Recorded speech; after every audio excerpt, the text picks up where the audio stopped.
Alors, Mais il faut savoir que le fond berbère a été, donc à partir de Carthage au moins, pénétré par des influences linguistiques et culturelles qui venaient d'Orient. Tenez, ça me vient à l'esprit, Saint-Augustin raconte, Saint-Augustin c'est 5e siècle, Saint-Augustin raconte qu'autour de chez lui, sous Haras à l'heure actuelle, eh bien autour de chez lui, il y avait encore beaucoup de gens qui connaissaient le punique. C'est-à-dire que c'était quand même une langue importée, venue d'Orient. Alors là, oui, c'était venu d'Orient, on en est absolument certain. Et on sait que parmi les Arabes qui ont pénétré très tôt, 8e siècle en Afrique du Nord, certains ont pu se faire comprendre de populations locales en Ifriqiya, en Tunisie, parce que le punique et l'arabe, c'est des langues... ce sont des langues sémitiques. Ce sont des langues voisines. Et j'ai pu déchiffrer sur les 50 000...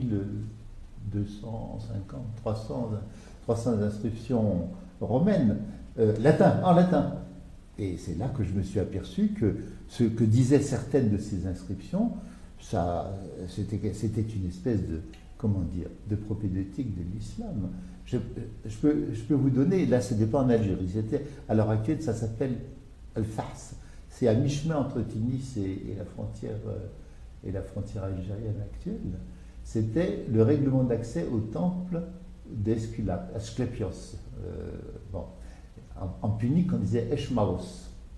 Eh bien, le règlement disait personne n'entrera dans ce temple s'il mange du porc. Nous sommes au 1er siècle après Jésus-Christ. Article 2 ou 3, j'ai oublié, personne n'entrera dans ce temple s'il n'enlève pas ses chaussures.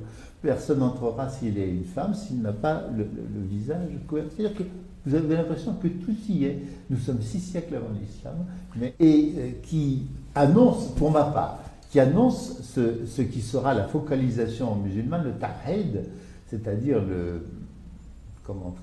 l'unicité de Dieu divine. Autrement dit, il n'y avait pas d'islam, bien sûr, au IVe siècle, mais je pense que le donatisme a été quelque chose qui a diffuser cette idée de monothéisme. Je pense que c'était une propédeutique, une anticipation du saint.